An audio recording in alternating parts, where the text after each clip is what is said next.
Hello and welcome to another Every Tuesday tutorial. In this week's tutorial, we are going to create a holiday postcard together using winter watercolors. And I just released my brand new winter watercolors kit, which I will leave a link in the video description. You can check out the full kit.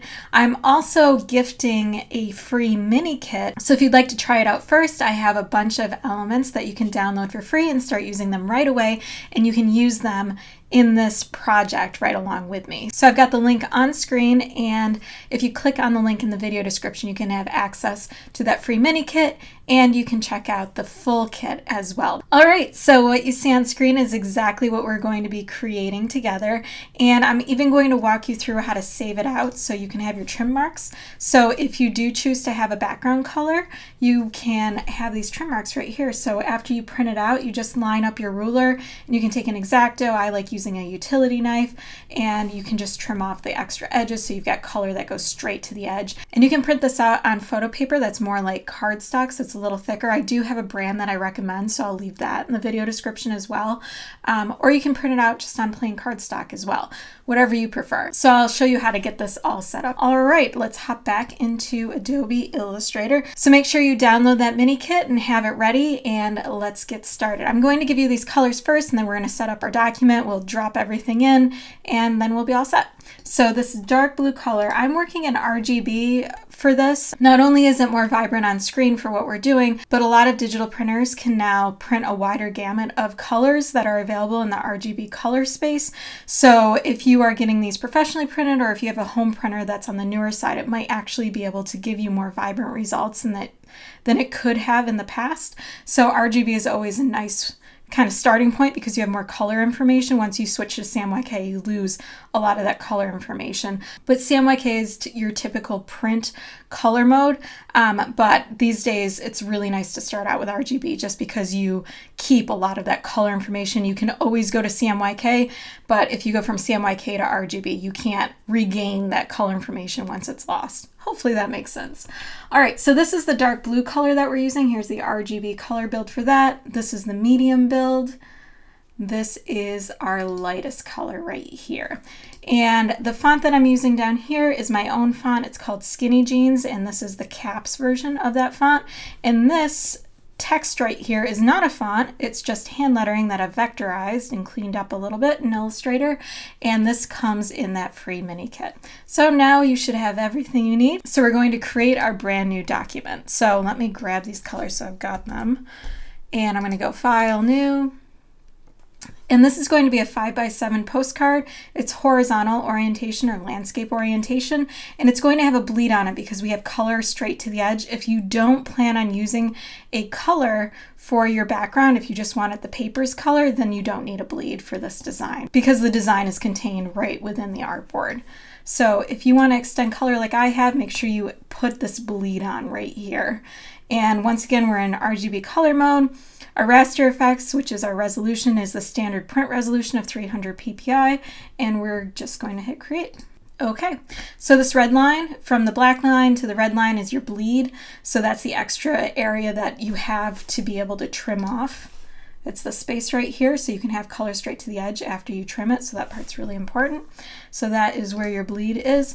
I'm going to pull some guides so we can see where the middle of this artboard is in the vertical and horizontal. So we're going to turn on our rulers, which you can do by hitting Command R on a Mac or Control R on a PC, and that will turn them on. So half of 7 is 3.5 inches. So I'm just going to drag this to the 3.5 mark, and I'm just going to click on my top ruler and drag a guide down to the 2.5 mark since our height is 5 inches. So this is the center point of our design. Let me paste those colors in so I've got them for later. So I'm just going to go grab our lettering so we can have that as our center point to work off of.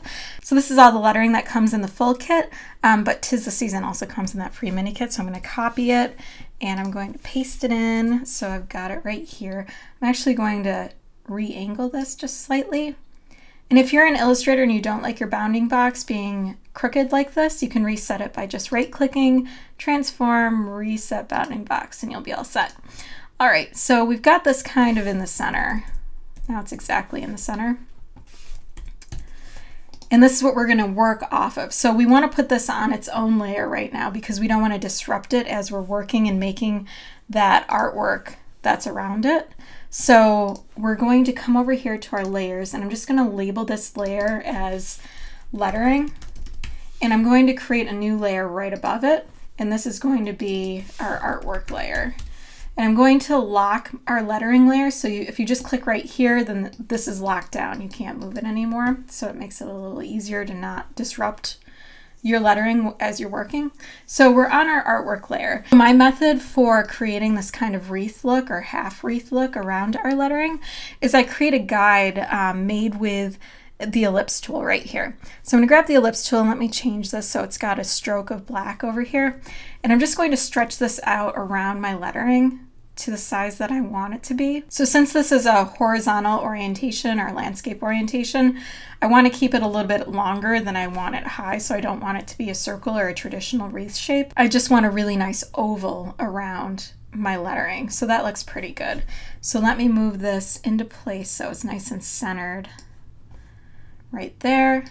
Okay, so as I put elements up here and along the bottom, I think I'm going to have enough room for my lettering right there. So this is just going to be used as a guide, and we don't want this to get moved either as we're working. So we're just going to lock it. We don't need to put this on its own layer right now. We're just going to lock this individual element. And you can lock an element by going Object, Lock, Selection, or you can hit Command 2 or Control 2 on a PC. So now it's all locked and now I can't move it, but it is on a layer that is unlocked. So just heads up about that. All right, so now we're going to bring in our elements and begin building them along this path using this as our guide. All right, so I'm going to bring in some elements from the full kit and some that are from the mini kit as well. So I'm just going to go File, Place. Okay, so first I'm going to grab some leafy elements. And when you're building this up, one of the best tips I can give you is to try and keep things as simple as possible. Choose one main element that's going to follow along this path, and then enhance it with supporting elements that aren't going to make things even busier. You just want to complement what you're already doing without layering too many pieces on top of one another, because then it just gets confusing and you can't distinguish what the individual elements are, and it gets really, really busy. So my advice is choose one that you really want to stand out and kind of support it with simpler elements. So I'll show you what that kind of looks like. My main element is going to be this leaf right here that comes in the mini kit. So I'm going to hit Place and just click it in, and I'm just going to leave it there for a minute, and I'm going to grab a couple of other elements. So I'm going to go File, Place again. I'm going to grab this leaf element right here, and I'm going to grab a berry branch as well. Okay, so this is the berry branch I'm going to use. So these are my three elements that I'm going to kind of build my entire half wreath off of. So now I can reduce their size. If I hold Shift, I can select all of them, and then I can just reduce them down. Hold Shift when you're rescaling to keep things proportional. And let's just keep these over here. And so this is going to be my main element that I'm going to bring around. So it's probably, so I'm going to make it my largest element, and you want to mess around with scale a little bit too, just to add a little extra contrast and visual interest to your layout. So I'm just going to angle it and make it follow this path that I've got. I'm just using this oval as a template. I'm not going to include it as part of my final design. It's just there to help me out right now. So that looks good. And then I'm going to copy it. So hold Alt or Option, click and drag, and that will make a copy. And now I can reposition this. But as you'll see, it's sitting on top of my previous one instead of behind it. So in order to send it to the back, you can hit Command open bracket or Control open bracket on a PC, and that will send it right behind the previous element. So I need a copy once again, so I'm going to hold Option or Alt, click and drag, and that's my copy. And once again, just reposition following this guide right here. Okay, so I've got all of my leaf elements in here now. There's 4 of them, and that looks pretty good. Where it ends right here is pretty similar, or where it begins right here is pretty similar to where it ends over here. So I like how everything is sitting. And now we can begin embellishing it with extra elements. So I want to make sure that all of these elements are going to always be behind all of these elements. So I'm just going to start things off by selecting both of these, right click, Arrange, Send to Back. So these ones will automatically be behind everything. You can see as far as layering goes. I could also put them on a layer beneath my artwork, but I want to keep all of my artwork on its own layer. So I'm going to start with the berry branch right here, and I'm going to reduce the size of this quite a bit. So once again, hold Shift and scale it down. And this part, you want to be careful not to grab one of your other elements by mistake. And if you start grabbing your other elements, you can always lock them by selecting them and going Object, Lock, Selection, and that will lock them. But I think I can work with, maybe I can't. Let's lock all of these so they don't get in the way. Command 2 or Control 2 on a PC, and now they're locked. Now I can grab this one easily. I'm going to put this berry branch right after the top leaf of my previous artwork right here, and I'm going to make it just a little bit larger. But you can see that there's a definite difference in scale already right here, which really nicely supports the look of everything. So I'm going to make a copy of this. So Alt, click, and drag. And I'm actually going to put this one on the top now this time. So I need it reflected the other way, and a nice easy way to reflect an object is hit O on your keyboard and then just click where you want it to reflect, the point of reflection, which I want it to reflect over this point. So I'm just going to click once, and then I can just click and drag, and if I hold Shift, it'll do an automatic reflection over. And then I can just hit V to return to my regular cursor tool, and then I can just reposition it the way that I need it. So that makes readjusting things much quicker. All right, so I'm just going to use this one over again. I'm kind of doing every other one. So I'm going to grab this one, Alt, click and drag, and tuck this one over here. Okay, we've got all of our berry branches in there, and now we just have this final branch right here. And I want this one, I already know that I need to reflect it here. So let's reflect it again. I'm gonna hit O, click, hold Shift, click and drag to reflect. And now I can rescale and kind of change where it's positioned. I want this one to be bigger than my berry branch, but smaller than my original branches.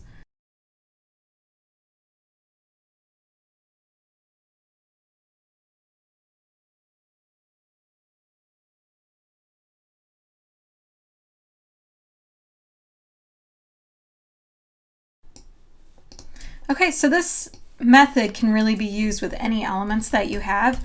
It's just a matter of kind of tweaking things and seeing what you like or what you don't like and putting everything together. Okay, so we are all set with this top part, and what we can actually do is just grab it and then just reflect it, make a copy, and put it down here to save ourselves half the work. So we need to unlock our original leaves right here. So in order to do that, you can hit Command Option 2. You can also come over here and go Object, Unlock All, and that will also unlock all of your pieces that were previously locked. So this one is now unlocked, but we still need this one locked, so I'm going to relock it. So just hit Command 2 or Control 2 on a PC, and now this part's locked, but all of my elements are not. So I'm going to grab them all, so just rubber band select, and by rubber band select, I just mean click and drag out a rectangle, and that will select everything. And now we're going to group all of this together, so when we move them, they move as one. So Command G or Control G on a PC, and now they're all grouped. And now I need to make a copy. So hold Alt, click and drag, hold Shift to keep it straight as you're dragging. And now we need to reflect it so it's facing the other way. So hit O on your keyboard, click down here, reflect it over that point. And now I also want to reflect it over the vertical axis right here. So I'm going to click a point right here and reflect it again. So it kind of looks like it's continuing on where it leaves off right here. And now I need to zoom in really close and align everything to my guide right here. And let's see, you may need to rotate it just slightly to get it exactly where you need it. All right, that's looking really close. Okay, zoom out, see how that looks. That's looking good. Now we don't need our guide anymore, so we can unlock that. So once again, Command Option 2 or Control Alt 2 on a PC, and that will unlock it. And then I'm just going to select it and delete it. And that's looking really good. Now we can just drop in our background color. So I'm going to hit M on my keyboard for my rectangle tool. And I'm going to make sure that I draw out my rectangle following the red guidelines right here because that's my bleed line. And then I'm just going to hit I on my keyboard and eyedropper my blue. And now I need to send this to the back. So you can right click, arrange, send it back. And now everything's sent to the back. But our lettering is on the bottom layer right here. And we need it to be above our background. So I'm just going to come over here to my layers palette and just drag this up above my artwork layer. And there we go. Now I can see my lettering. And now we need to change the color of our lettering, so we need to unlock it. So unlock, select your lettering, and I'm going to eyedropper this medium blue. And let's see how that looks. If you ever want to see what a preview without your guidelines looks like, you can just hit Command semicolon or Control semicolon on a PC, and that will turn it off. And I think everything just needs to be larger as a whole. So I'm going to rubber band select everything, but deselect my background color. So hold Shift and just click once to deselect the background. Now everything's selected except for the background, and I can just scale it up. And that's looking really nice. All right, so now we can just drop in our text at the very bottom. So I'm just going to grab my text tool and type out Happy Holidays from the Smiths. And I'm going to use my Skinny Jeans font, all caps. I'm going to eyedropper the lighter color, make it a little larger. Let me turn my guidelines back on so I can make sure I'm perfectly centered right here. And that looks good. All right, so now we want to save this as an Illustrator file. That way, if we ever want to come back to it in the future, we'll have access to the raw artwork so we can change anything we want. So go ahead and save this as an Illustrator file right now. All right, so now we want to save this as a PDF because that's how we get our trim marks. So when we print it out, that way we'll have the guidelines to follow. So our color goes straight to the edge of the postcard. So I'm going to come back to Illustrator and we're going to go File, Save As. And I'm going to toggle this down and choose PDF right here. Hit Save. And when you get the PDF dialog box, one of the biggest tips I give people about reducing the size of their PDF without reducing the quality of their PDF, just uncheck this Preserve Illustrator Editing Capabilities. You already have your Illustrator file saved. We just did that, so you always have access to your raw artwork, so you don't need to preserve the Illustrator editing capabilities on your PDF because you already have an Illustrator file right here. So if you uncheck this, you'll be amazed at how much it reduces the size of your PDF. So it's a really handy tip to know about. Whenever you're saving a PDF, just uncheck this, but make sure you have a backup Illustrator file saved and you'll be totally fine. Then you don't have to compress your artwork at all and it'll be nice and crisp and beautiful. All right, so in order to get those trim marks, come over here to Marks and Bleeds and check trim marks right here and just make sure that Use Document Bleed settings are checked right here. And they're faded out, but they do say 0.125 inches, which is the standard bleed size. It's 1/8 of an inch. So that's what it is on all the sides.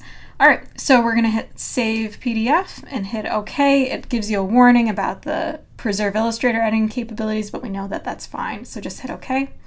All right, so now we're gonna go open it up. Okay, you can see right here, Holiday Postcard, PDF. We've got our trim marks. Everything's looking crisp and beautiful, and it's totally print ready and ready to go. So that's how to create a holiday winter watercolor postcard in Adobe Illustrator. Once again, be sure to hit the link in the video description for that free watercolor mini kit. I'd love it if you also checked out the full kit, and my recommendation for that photo paper that's got a cardstock feel, that is my favorite photo paper ever, especially for stuff like this, is also in the link in the video description, and the colors that we also use for this postcard. If you enjoyed this tutorial, please subscribe and don't forget to head on over to my blog, every-tuesday.com, for even more design and lettering tutorials and freebies. Thanks so much for watching, and I will see you next time.